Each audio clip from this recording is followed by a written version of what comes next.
on literacy gaps exacerbated under COVID. So let's get started. Before we actually jump into introducing our panelists, we want to survey the audience. We want to know who's out there. So those who are logged in, please answer this survey question. And most importantly, which of these categories do you most identify with? Parent, educator, funder, journalist, advocate, or policymaker? If you're like me, I fit into about 3 of those categories. But on today, as you're coming to this conversation, which category do you most identify with? We'll give the survey results after we have our audience, our panelists, introduce themselves, where they're from, what they do. And so we're going to start with our sister, Dr. Burke. Please introduce yourself to our audience. Good afternoon, everyone. I'm Kimyana Burke. I am currently the Policy Director for Early Literacy for the Foundation for Excellence in Education. I'm based here in Mississippi, and I'm the former State Literacy Director for our Mississippi Department of Education. Thank you. Excellent. We're going to come back to the DC metro area, and we do have Dr. Grant. Dr. Grant, can you introduce yourself? Sure. Good afternoon, everyone. Greetings from the nation's capital. I'm Christina Grant. I have the joy and pleasure in serving as the State Superintendent of Education for Washington, D.C. And so thankful to you all for coming together today to have this critical conversation and have it based here in Washington, D.C. Good afternoon. Excellent. We're going to stay in the city, and we have Cassandra Gentry. Can you introduce yourself? Good afternoon, everyone. I'm Cassandra Gentry, and I am a parent lead for education with PAVE. And I am also a grandmother raising a grandchild in the District of Columbia, and also an advocate for grand families. Thank you for having me this afternoon so that I can express what the grand families and grandparents are going through and how this, the science of literacy can help us. Thank you. Thank you so much for being here. Mary Clayman, also here in the city, introduce yourself. Sure, thanks, and good afternoon, everyone. My name is Mary Clayman. I'm the director of the DC Reading Clinic, which is a clinical practicum for teachers of reading sponsored by DCPS, DC Public Schools, and we train teachers while meeting with kids, and we train all throughout the city and DC Public Schools. Thanks for having me. Thank you for being here. Representative Chang, please introduce yourself. Thank you. Hi, my name is Alistair, and I'm proud to be the first Asian American elected to the DC State Board of Education. And this work is very personal to me. Growing up, my dad was not a proficient reader, and since middle school, I've been helping my family read and translate documents. And I love this work, and I've had opportunities to deepen my work in literacy with groups like Libraries Without Borders, with UNESCO, and the Library of Congress. Excellent. Thank you so much. And last but not least, Dr. Durant. Good afternoon, everyone. I'm Dr. Durant. I'm the Chief Academic Officer here at the Academy of Hope Adult Public Charter School. I'm in the district, and we serve adult learners in the district, ages of 18 years of age or older. I'm excited about being here today, excited to hear all the different resources that the district is offering to influence and support literacy amongst our residents. And so I look forward to this discussion today. Again, thank you all for being here. I'm excited. This is a dynamic panel. An incredibly important topic. So as we get started, we want to put this discussion in context. Literacy gaps by race and income existed long before the COVID pandemic illuminated the dramatic inequities in our public education system. In this post-COVID world, those students who were treading water before are in jeopardy of drowning without the right interventions. Before we drill down on what's happening here in the nation's capital, let's look nationally. Dr. Burke, what did the national data on literacy race by race and income prior to COVID show? Well, let me start by giving just a little context to a couple of terms that you guys will hear today. Representative Chang already used one, which is the term proficiency. So when you discuss proficiency as it relates to literacy rates or reading performance, you're really talking about a student's ability to demonstrate that he or she has the content knowledge. They're actually able to apply that knowledge to maybe unique situations, code reads, things like that. And then they're also able to think analytically. So I wanted to make sure that we understood, just kind of had a common definition for the purpose of this conversation about what proficiency really means. When you're thinking about a state assessment, you'll hear proficiency or the percentage of students who are proficient. And that usually relates to how well students are able to master the state's standards as it relates to any kind of content area. So I'll also mention a little bit about scale scores. I'll talk about, as we talk about pre-pandemic, I'll talk about our national scores from the National Assessment of Educational Progress, which speaks in terms of proficiency, but also speaks in terms of scale scores. And those are the scores that are designated to states. And we're able to form trend lines from those scores to really see how well we've performed over the last 10 years, the last 20 years. And they are on these scales that are really representative of what our individual states' proficiency rates may meet, right? So I'm a former teacher. I'm always a teacher. So I wanted to start with a bit of vocabulary. So now let's dig into the numbers. So in 2019, again, you mentioned, pre-pandemic, we already actually had some challenges as a nation, right? So pre-pandemic in 2019, only about 35% of our nation's fourth graders were scoring at proficiency. We'll really look at fourth grade because that is the time where our students are transitioning from the learning to read, kindergarten through third grade, and then also reading to learn, being able to access more complex texts, content areas, subject matters, all of those things. So we're really going to look at fourth grade for the purpose of this conversation. So again, overall, about 35% of our students in the country were considered NAEP proficient. Now let's dig into some of the subgroup data. I think we no longer can mask how well our white students are performing. Our states are performing by how well our white students are performing, right? So when you think about that 35% number, and you think about how white students were performing, white students actually were at a proficiency rate of 45%, right? So now let's look at our Black and brown children. So when we think about how our Black students performed on NAEP, the proficiency rate of Black students in fourth grade was only 18%, okay? And for our Hispanic students, 23%. If you were a student who qualified for the National School Lunch Program, then the percentage rate of proficiency in fourth grade was 21%. So why are these things important? And I know that Dr. Durant is going to talk about this a little bit later, but students who are not proficient readers turn into adults who are not proficient readers if we don't do something about it. A couple of the bright spots from 2019 included Mississippi and also DC. And I'm not going to steal Dr. Grant's thunder because I know she's going to talk a little bit about DC data.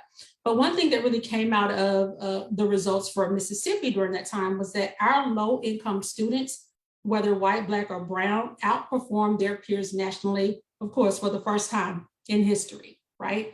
Outperform their peers nationally. So I'll say this, I said that to say this, that academic achievement does not have to be accredited to zip code. We know what we can do about it. So again, I'm so glad to be here today so we can discuss the science of reading in all of its different forms so we can actually address these challenges and begin to narrow this achievement gap. Thank you so much. And I know it's still early and we're still sort of on our way out of the pandemic, but from where you are, what impact did the pandemic, virtual learning, have on the data that you saw from 2019, or what do you expect to see moving forward? Yeah, so NAEP is the assessment that is administered every 2 years. It was administered in 2019, which means that it should have been administered in 2021. And of course, that did not happen. We do expect NAEP to be administered in 2022, which means that we will have an opportunity to compare apples to apples. But right now, we do have some state level data that has been released from state assessments that were taken last spring, spring of 21. It confirms what we do know, right? Mississippi has released this data, so has Alabama, so has Michigan. It confirmed what we already thought, which was, again, whether we want to call it learning loss, uninterrupted learning, unfinished learning, all of these terms, that our proficiency rates in English and reading decreased. But what's also just very eye-opening is that for math, it decreased even more. We do know that there is a strong correlation between how well students are able to perform as far as literacy, and that's across content areas, and also, with their performance in math. So what we've seen is that as states begin to release their data, we consistently see this decline, and in some cases it may be 3%, and then other cases it may be 12%, where there has been a decline in reading and reading proficiency. No, thank you very much. Today's discussion is exciting because it's one of the few times that we as a team really concentrate on a single district so we can dig deeper. And so, Dr. Burke, we appreciate you, but you are the only person on the panel who's not actually from Washington, D.C. I'm sitting right on the outside in Prince George's County, Maryland, but we have a dynamic panel of individuals who are helping lead a city. And so we're going to dig deeper in a way that we often never do. That being said, we do want to come to the newly minted state superintendent, Dr. Grant. Dr. Grant, now national rates make good news stories, but in America, where all policy is local, it's cities and districts where the change happens. So, Dr. Grant, tell us about the city you lead, and what did literacy data look like prior to COVID? It's always frustrating. After 18 months, one would think that I can unmute myself from Zoom, yet here we are. Dr. Burke, thank you so much for A, giving us the vocabulary, and B, setting the national landscape. It's fun when I think a bunch of former English teachers get in a room together to talk about literacy. I think that reading is life. Frederick Douglass said that the key to freedom is learning to read. And those are the words that open our comprehensive literacy plan here in Washington, D.C. So that's the spirit with which we enter the conversation. I think what you have heard nationwide and here in the nation's capital is that we are very proud to be one of the fastest improving urban school districts in the country, not just produced by kind of our thoughts, but as demonstrated on the NAEP. In 2019, we showed significant gains in 8th grade reading. We saw an average score scale increase of 3 percentage points. I drilled down further to the notes that were framed for the good Dr. Burke, and saying that in our park level assessment, overall, 37.5% of our students met or exceeded expectations in ELA in 2018-19.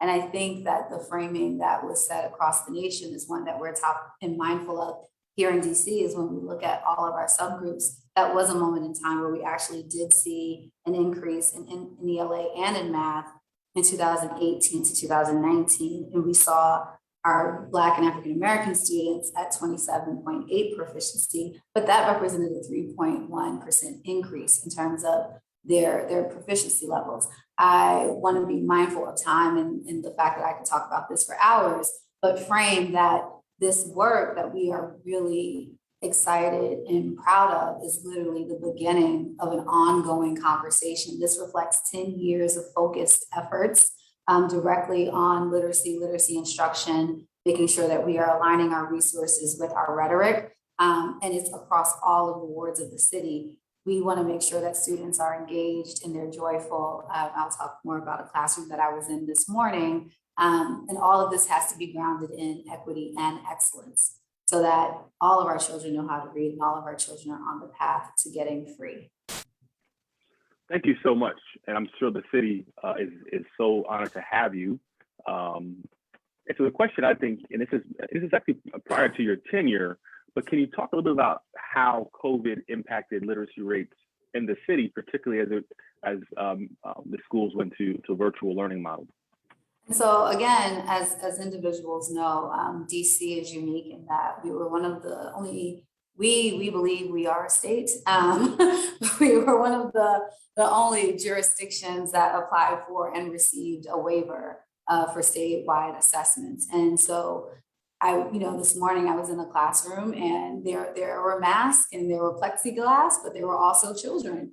And it was a first grade classroom, and it was the joy of literacy playing out in front of my eyes. We had a teacher with a puppet who was introducing a book, and children were hanging on to her every word. And so it was humbling to see after 18 months, children in classroom learning how to read still holds true. And that is where we are. We, in adherence of receiving the waiver, each of our LEAs in our schools had to produce school level summary data on the assessments that they did give, the goals that they did set for their children, so that we could shift the conversation from learning loss to having a foundational conversation around where are we with our children and where do we seek to go to continue the improvement we've seen. And some of what Dr. Burke said is true in that we are seeing early evidence of math and the learning loss that took place in math. And what you will see coming out of DC soon is the full analysis of what we're calling our local assessment data, where we will produce a summary to inform everyone of like, this is where we are, and these are the roads that we have to travel ahead. It'll be very exciting in DC that we will reintroduce our statewide assessment so that we can continue the conversation. But the reality of where we are is we did not produce a statewide assessment during the pandemic. As a result, we are collecting data from our LEAs on what they learned themselves so that we can align as a system on the path forward.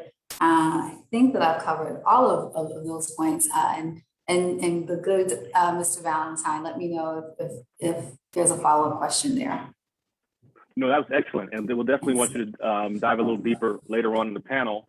You mentioned it. I will shout out all the ELA teachers on this panel, myself included, Oxon Hill Middle School, 8th grade language arts, and everyone else. That is, I had an amazing time with my students, but now I'm seeing my students who are, parents now. And so that's a whole nother conversation. Teaching is incredibly important. And so data on literacy rates and literacy gaps speak volumes. We're hearing numbers 18%, even 45% in so-called high levels, which internationally obviously does not rank America well, but it also only tells half the story. The what matters, but so does the how. And some would say we've been teaching reading all wrong, and I've been stopped on a number of occasions. And some folks are kind of stuck in the phonics, hooked on phonics era. But we have an expert in this. Mary Clayman from the DC Reading Clinic. Is that true? Have we been teaching reading all wrong? Well, the short answer there is it depends where you've been. But there are, following along with Dr. Burke, I do want to define two terms that are really key for understanding how to teach reading. So a term that gets thrown around a lot is the science of reading, and I'll explain that in a second. And then another term that's equally, if not more important, is structured literacy, which is the type of instruction informed by science of reading. So let me first try and define science of reading. So science of reading is this vast body of knowledge, decades of research, fMRI studies, which is cognitive science, information on the English language, the theoretical underpinnings of how we think children acquire print, a vast, very long-term body of knowledge. And any research study about whether an intervention work would fall into that body of knowledge. And so we've had this body of knowledge for a really long time, definitely since 1990, when we had fMRI technology and the National Reading Panel soon after. So we've had this body of knowledge. The question is whether that body of knowledge is translating into schools. And that's the big question around science of reading. Is the instruction in schools informed by this vast body of knowledge? And so that second term I brought up is structured literacy. And structured literacy is the general accepted term for instruction informed by that vast body of knowledge. And so when we're thinking about, is a school or is a school district or is a teacher basing his or her or their instruction on sound evidence and research and decades of research, we want to ask whether they're teaching structured literacy, whether they are using the techniques and the curriculum that are backed by the science of reading. And so I guess my follow-up was, how is that structured impacting literacy rates in Washington, D.C.? You're in a school right now. You said you're doing a school visit. Can you talk a little bit more about what your system is doing, particularly in this area? Sure. I can talk a little bit about the clinic, but if I talk about structured literacy, so what we look for there maybe would be helpful. So structured literacy in the and how the science of reading informs it would suggest that schools that are really drilling down on foundational skills in K through 2. So we're talking about having an adequate screener of foundational skills, teaching explicit phonemic awareness, teaching explicit and systematic phonics, having needs-based groups that address students' specific foundational needs, and then also teaching kind of the other side of the equation, language comprehension. So schools that have a really good foundational block, K2, and then are aligning with the science of reading all throughout the day and all throughout the continuum. That's what we're looking for. There's another piece here, which is the teacher knowledge piece, which lets me talk about the clinic as well. And so teacher knowledge is really, we cannot with reading, we've learned this over years and many studies which suggest this, we can't put any curriculum in front of a teacher and expect them to be a master of their craft. There is a huge body of knowledge that I've referenced several times that teachers need to have access to and understand to be able to adequately diagnose and intervene with a student. Like they say, teaching reading is rocket science. So part of this equation isn't just what we put in front of students and like you said, Mr. Valentine, what the how, it's also how the teachers are prepared to do that how well. And it is a vast body of knowledge that teachers would have to know to be masters of their craft, which is part of the challenge. And I want to talk more about that as well, how we can better do that. But before we move on, I do want to check back in on our previous survey about who we have in the audience and who's listening in. And so can you pull that up? 39% of those who are logged in are educators. So please keep that in mind. And we're gonna be coming to you, Dr. Durant, right now. But you also see another 31% are focused advocates, like you, Ms. Gentry, and others who are saying, you know, this is really important to me. Some of them may be also parents, but those who are saying this is incredibly important to my community, to my family, and just society overall. Having a literate society is the foundation of democracy in a lot of ways. And so, having done that, we want to push out another survey, and this survey speaks more to what Mary Clayman just mentioned. This is sort of, do you know whether your district, school district, or charter network is using science of reading to teach, but also to the point, Ms. Clayman, using science of reading to inform how they're going about teaching? And so this is a yes or no answer, and I imagine it's going to really illuminate a lot to a lot of us. But do you know? Are you informed about how your district, how your charter network is informing your teachers of English and language arts? But that being said, we want to drill down to the school level. I mean, we've gone to the national level, the district level. We've talked about sort of the foundations of this, but we want to get inside the school building. And so, Dr. Durant, you know, the impact of parent engagement on student achievement is clear. This idea that, you know, when you can sort of create an environment for your children, it will increase the likelihood of them actually carrying out that particular action. The impact of parent reading levels impacts student performance in reading. And so you lead an adult charter school that prioritizes literacy. Why is your school so important right now? Well, I think just like everyone else said, I think that, you know, as an adult charter school,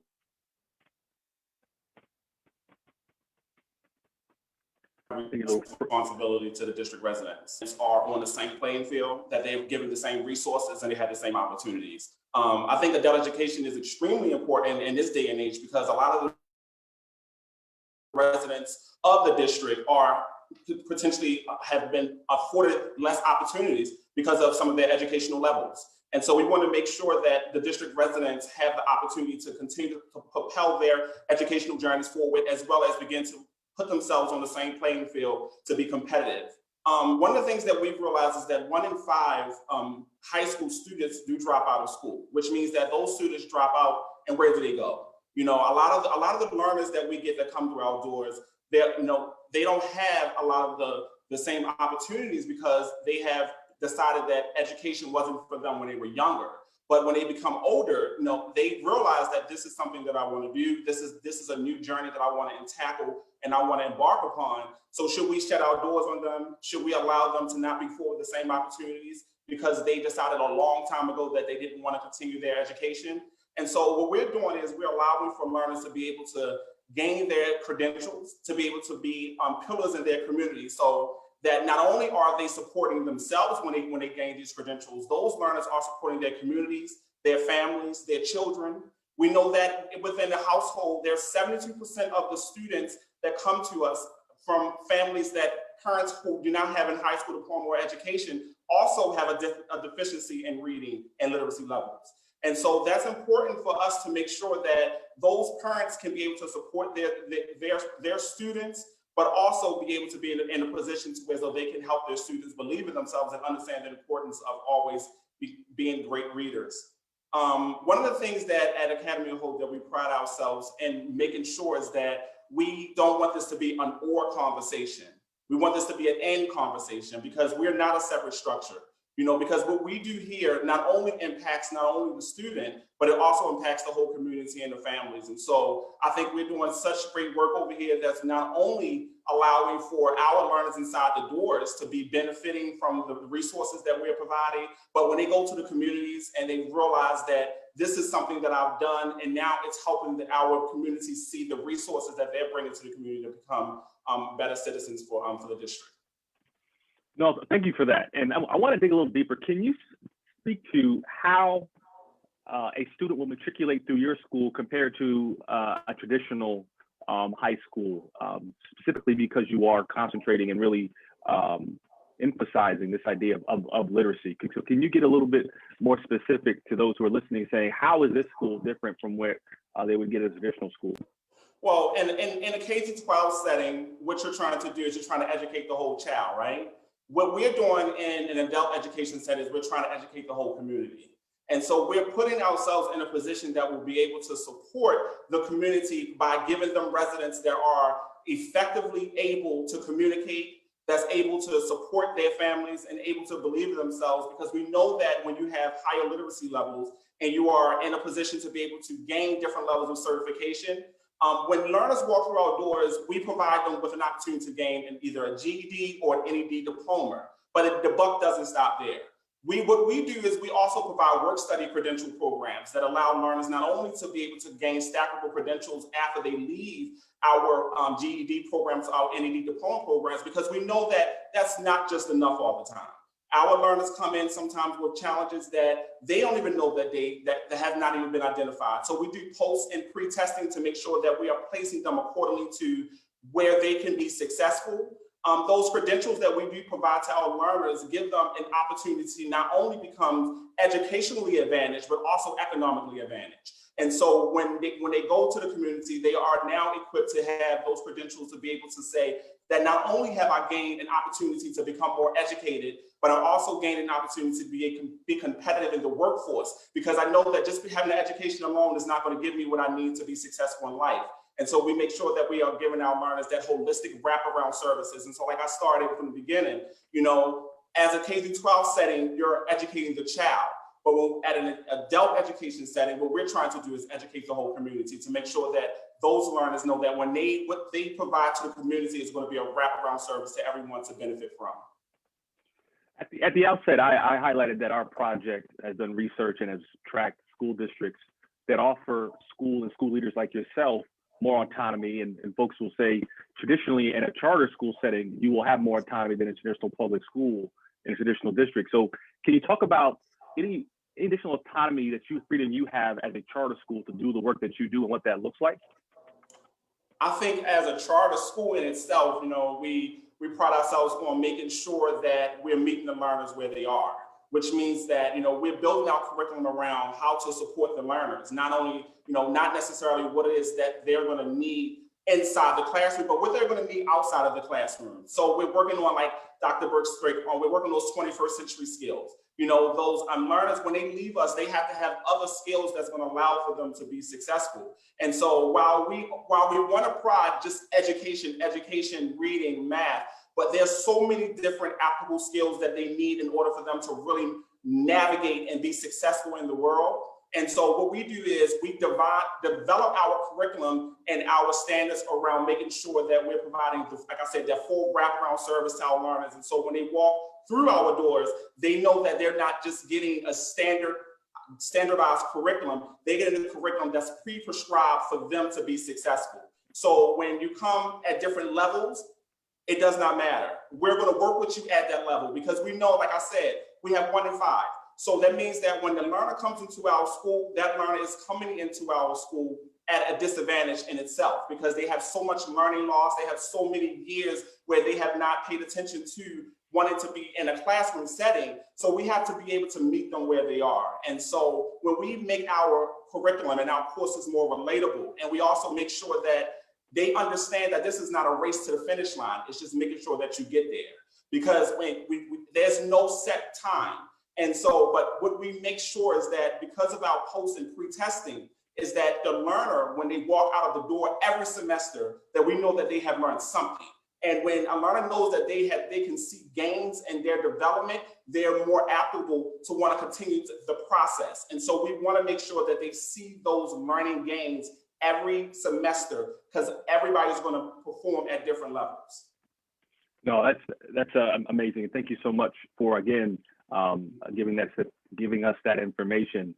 Before we move on, we do want to push back out the results of our latest poll. And this is sort of asking parents, how much do you know about your own district and how they're using the science of reading to inform teacher training, curriculum, and the like. And so about 46% said yes, 54% said no. So it's there's a difference, but not dramatic. And so for those who are informed, great. For those who don't know, these are things that we want you to do to ask your school district, your school leader, those officials to say, how is the science of reading informing the work we're doing in our district? Ms. Gentry, you saw the poll. The majority, the largest constituency of folks on this call are parents. And so the idea that, let's talk about the role that you as a grandparent and other parents play in their child's education. We just heard from Dr. Durant saying, he's on the one end really trying to ensure that those parents in the home are literate. But you also, during COVID, were very involved in their child's education.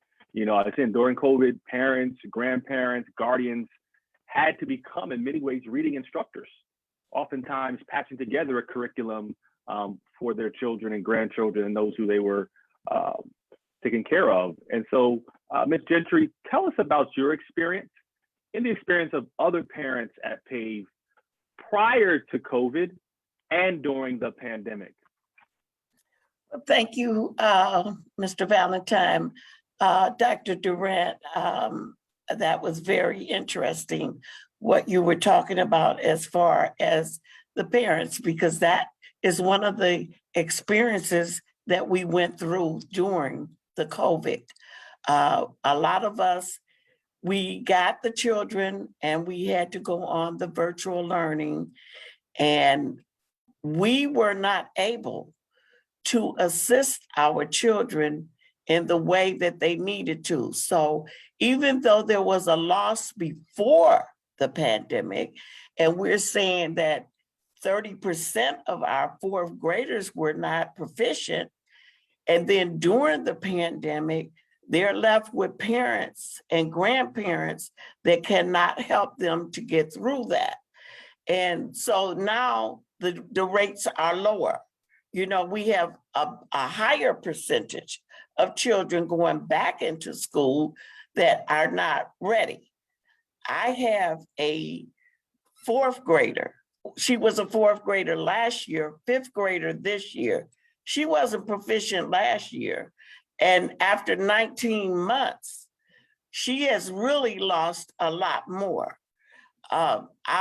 Was not capable, we weren't able to have tutors and things come in until later, a latter part. So the science of reading is really important to us. When I received her, she had not went to kindergarten or 1st grade when I took her guardianship. So she did not learn the basic fundamentals that she needed in order to be proficient. Now it's like she's still struggling because of that. So one of the things that I've noticed about the science of reading is the early childhood intervention. And that is so important. When Dr. Grant was talking about she had visited a 1st grade class, that is the beginning. But pre-K and kindergarten, this needs to be introduced during those times to assist with the children when they get those fundamentals early. It does help them to go through. Even with the reading clinics and reading partners, all of those are things that need to be incorporated into these children's learning and into the schools during the pre-K and kindergarten. So when they get to 1st grade, where Dr. Grant was at today, they are working toward being proficient. It shouldn't be that they start working with them then to get them ready, and then they're still behind in the 4th grade. So that's one of the things, that's the experience that we've had before and after this pandemic. And it's been a struggle for some parents. It's really been a struggle. And what are some of the lessons that you and other parents have learned? And more directly, what is PAVE doing to really ensure that parents like yourself are prepared to support their children, those they guard their guardianship of? Well, we have been out and we advocate and we are talking to our local officials to get the right programs into the schools, and not just into some schools, but all of the schools. We need equity. My school doesn't have reading clinics. They don't have reading partners. So the Reading Partners program, it goes to certain schools, I guess, where they feel like the need is, but the need is all over. Our children of color and our Hispanic children are in need of these resources also. And maybe they go to a school that has a higher percentage of Caucasians, but they still need those programs. So this science of reading is going to have to be equitable. It's going to have to be where it's spread across, and that all children have the opportunity to get this instruction. All of the children are going to need it. No, thank you for that. Thank you for all that you've done and will continue to do in the district. Unfortunately, we have policymakers, we have district leaders right here on this conversation. We're going to have these discussions just today. And so, in education, policy drives practice. And fulfilling the mission of the State Board of Education in Washington, D.C., it said, is to be shared. It's a shared responsibility whereby it engages families, students, educators, and community members. That's the mission. And so, Representative Chang, you've developed award-winning literacy programs. What have you learned about what we've gotten right and what we've gotten wrong? Great, thank you. I want to start by agreeing with Dr. Durant that we have to be doing more to meet families where they are physically, socially, and emotionally. In my work, I've had opportunities to extend literacy programs to spaces like barbershops and laundromats. and to weave literacy programs into the daily rituals and patterns of people's lives, that's where I've seen the greatest impact. Some people say that if you build it, they will come. And I don't think that's enough anymore. No matter how evidence-based or effective the pedagogy, if people can't show up, can't afford to miss a shift to be there, right? It's not going to lead to the impact or outcomes that we want to see. And so making literacy programs available is one thing. And I think that making literacy programs accessible is another thing entirely. We have to be doing more to prioritize how we make literacy resources accessible. I also want to propose that we learn more from our colleagues in healthcare. So they're currently investing more and more in what they call social determinants of health, right? So 2018, Kaiser Permanente invested $200 million to take on housing instability, knowing that that investment would actually reduce their healthcare costs downstream. Let's advocate for similar funding to be invested in what we can call the social determinants of education. What are the greatest obstacles, do you think, to scaling the very interventions and solutions that you just proposed? This idea of, how do you scale success of the research-based ways of teaching reading that Mary mentioned before, as a policymaker of a district, but in many ways nationally? So one thing we're seeing, I think, is the importance, and this is a very structural macro level piece, right? That doesn't have a very simple answer, but leadership turnover and teacher turnover are so high in this work. And when I look at, for example, what Mississippi has done well, Carrie Wright, the state superintendent, has been there since 2013, and we've seen increases in scores the longer that she's actually stayed in that position, built trust, built relationships. And I find that to be a really important piece of the work that, doesn't have a very silver bullet answer, right? And similarly with educators, right? Their plates are super full, and I'm a huge fan of what Mary Clayman is doing with the DC Reading Clinic, and find it always amazing. And when I talk to reading instructors in DC, they all want to be a part of the DC Reading Clinic, which is an optional addition to add on to their plates. But I don't think we can keep expecting educators to take more and more on without providing additional resources to help take other things off of their plates while we're asking them to take on more. Thank you. And you segue into sort of a conversation I want to have as a panel, and that's resources. For those who are following, we have had historic injections of resources into states and school districts post-COVID. And we're having conversations about how to spend those resources, how to allocate those resources to have the greatest impact, but also ensure that the allocation is, to Ms. Gentry's point, equitable. Those who need the most get the most. And so recent federal legislation has injected historic amounts of funding, as I mentioned, and this in many ways is to address so-called learning loss, interrupted learning, and the like. So to the entire panel, how should districts, how should states be spending this money to address these gaps that we've been talking about since we joined the panel? Anyone can jump in there as well. How should we be spending that money? Okay, I'll start. I've said this many times before: invest in people, invest in your teachers, build their knowledge, empower your teachers to stand in front of children every day and know that they are skilled enough to address the different needs, the different deficiencies or challenges that students may bring into those classrooms.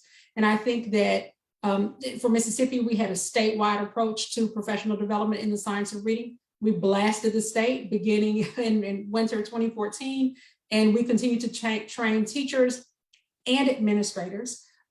Today, we've continued with our science of reading training, and I just believe that is one of the biggest and boldest investments that they can make with their money right now, is to ensure that those teachers are prepared to teach children how to read. Mm-hmm. Invest in people. Anyone else?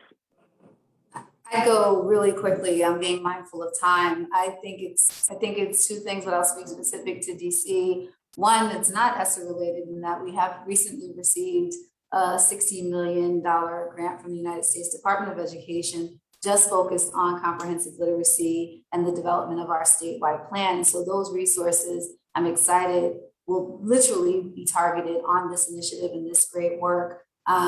To help us understand COVID, but also help us address the realities that existed before COVID as we think about literacy. The second part, which is a part of our investment, really is on the importance of tutoring. And Ms. Gentry referenced it briefly in her remarks. Part of what we're seeing from the data, regardless of the gap, is we actually have to have supports that are tailored to the student. And so when we talk about the science of reading or the nuances that those of us who are English teachers know, it literally is having an adult and an individual to sit with a child where that child is at and go through that process. And so we're excited about standing up a $41 million investment that is just on high impact tutoring. And the uniqueness of the model is it's both and. So the resources will be dedicated to schools, but we will also be standing up grants so that community-based organizations, libraries, churches, organizations that are in the community doing the work of children can have both, right? They can have targeted supports, teams of individuals who can teach them the art of tutoring, but also have it be stood up in their actual community. Because we are going to have to get our children before school, during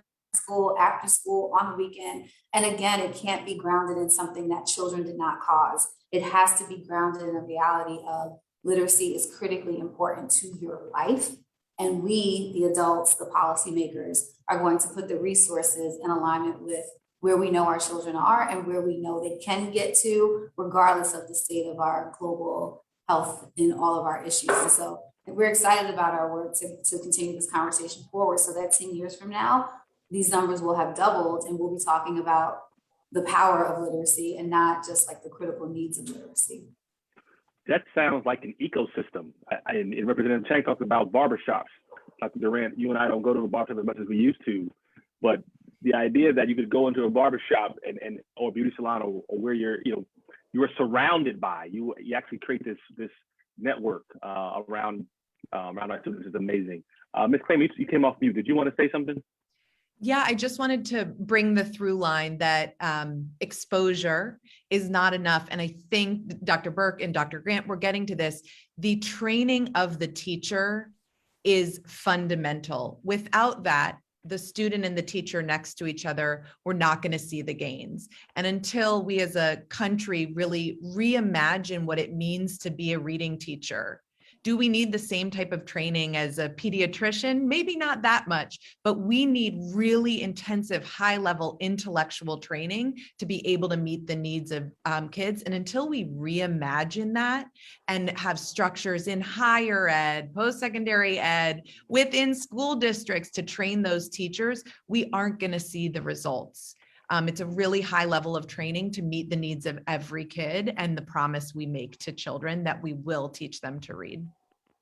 Ms. Gentry, I saw you to come off of mute as well. Did you want to add, how should we be spending that money coming into the city? Yes, and training is very, very important. And I echo Dr. Grant and Dr. Burke on that. Our instructors, they need to know how to meet the children where they are. We have children that have special needs, and those special needs need to be identified because then they need a more structured program, or they may need more than just the average child. And if the instructors are not trained to identify these differences, then we cannot meet that child where that child needs to be met. Thank you so much. And in the comments, those who've been watching, there have been references to the rates of dyslexia, identifying it and showing we are meeting the needs of our special needs students. And so we definitely want to make note of that. Dr. Durant, you were going to say something?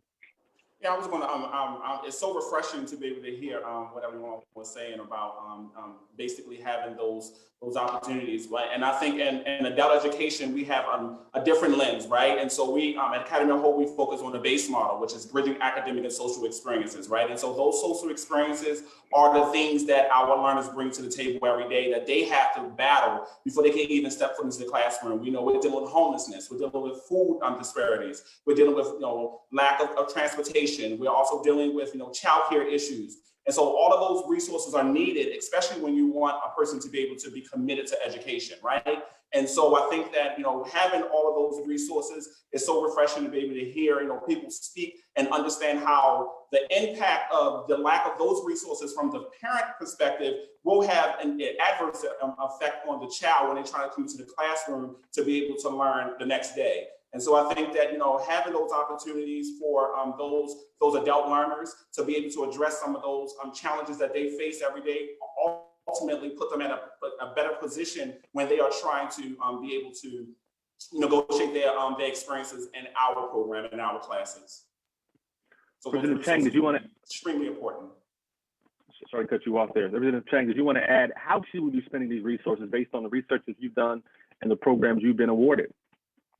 Yeah, I agree. We have to be investing in, I love what Mary said earlier about reading instruction being rocket science. We have to be investing in our educators in this way and investing in people. I also think we need to be spending these funds in ways that invest in the long-term capacity of our system, right? And for this, I've been looking a lot at what Malta, the country of Malta, has been doing. And I've never said this before, but to me, they're kind of the Mississippi of Europe, right?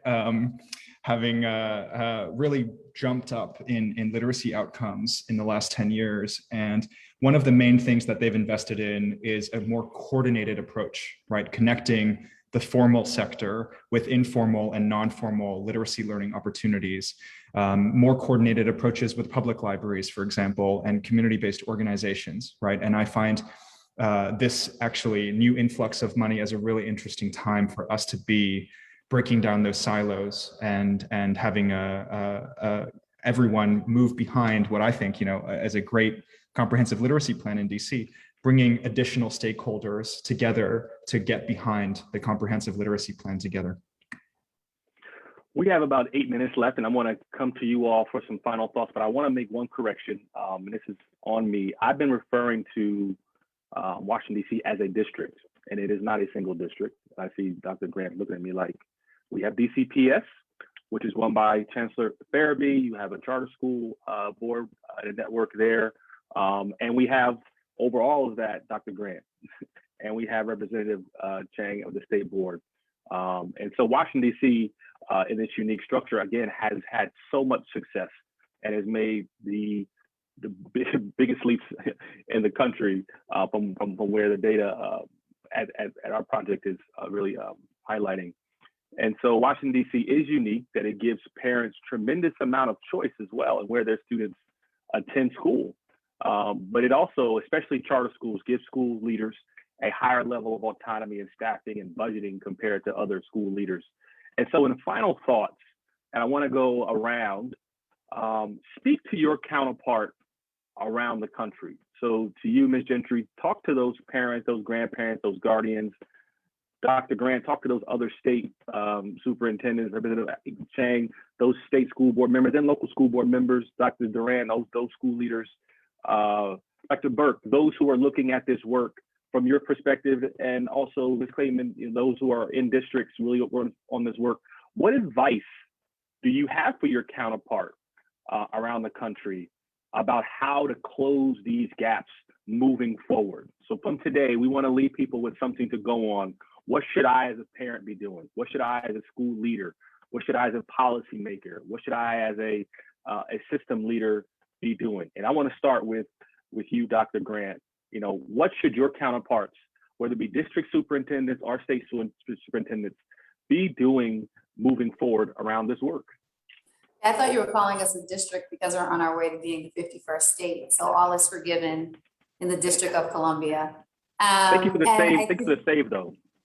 And I think, across all of our LEAs, and the work, the answer is we are all in this together. So, one of the reasons we ground ourselves in national performance that Dr. Burke so referenced is because our country is only as good as our most literate person, right? So in DC, we are focused on working in partnership with all of our schools to actually ensure that children are exposed to different types of genres that are culturally relevant, that teachers have the best practices available. I could have talked for hours about our educator preparation programs. I have a master's in teaching of literacy, right? Not just in education. And that is why you can bring a different tone and level of excitement around the science of reading, because it is science. Phonemic awareness is very different than vocabulary instruction. Someone standing in front of our children teaching them need to know the difference in both.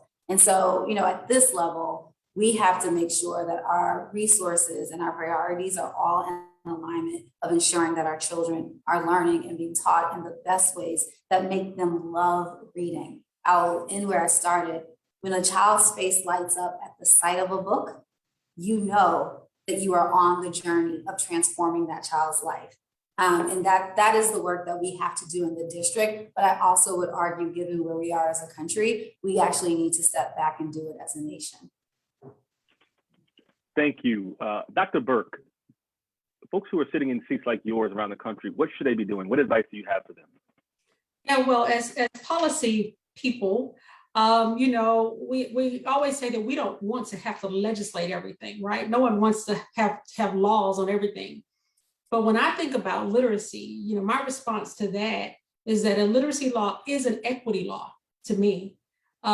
Some of these things that we're discussing today, as Ms. Gentry referenced, these things are already happening in our higher performing, higher income areas and schools. We want to make sure that these things are happening everywhere, regardless of where students are, regardless of income, that they also have access to teachers who are trained, access to being administered a universal screener 3 times per year to know where they are so that we can address their deficiencies. We want all students to have access to these things. And fortunately, unfortunately, depends on where you want to look at it, some of these things have to be put into law in order to do that, in order to make that change for the entire state, to be able to move the state forward. So I'm always here to assist states that are doing that. And that's just my take on what policymakers should be focused on right now. Thank you so much. Ms. Gentry, what should parents, guardians, advocates from around the country be doing moving forward around this topic? Well, as parents and our voices, we should be using our voices. First, we need to know what our policies are and know our policy makers, and then use our voices to get what we need. We need to approach them, and if we have to write them, if we have to email them, whatever our needs are, we need to let them know what our needs are, and that we're not going to back down until we get the needs that our children need. We want them to be successful, and we need the help of our policymakers and our teachers and we need our community to help us to make sure that all of our children are successful. So I would say the best thing for us to do is to use our voice. Come together as parents and use our voice. As parents and our voices together, we can be very powerful. Thank you so much. Mary Clayman, what should specialists like you in districts be doing right now? Sure, and you asked me to speak to counterparts. There need to be more counterparts. There need to be more teacher trainers. So I think that what I would say is we have the research, and many people are doing great research in their institutions. We have many curriculum, we have many screeners, and we definitely have the kids. The lever here is whether the teachers have the research to back their curriculum. The lever is teacher knowledge and investing, like Dr. Burke and Dr. Grant said, investing in our teachers and totally reimagining the level of expertise needed to teach a child to read. Thank you so much. Dr. Durant, what should school leaders like yourself be doing around the country to address this issue of literacy? I think as school leaders, the first thing is we have to lead with a passion, right? We have to have a passion for the work that we do. I think it's important that we also utilize the resources that we have.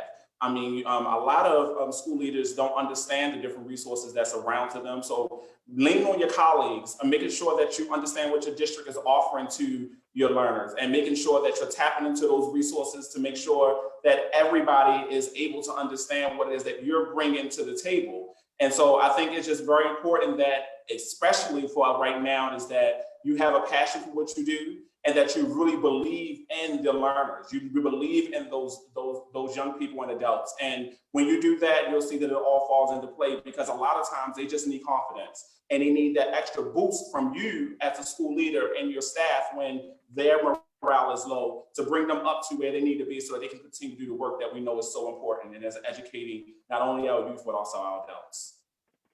Thank you so much. Last but not least, Representative Chang, history-making Representative Chang, final words.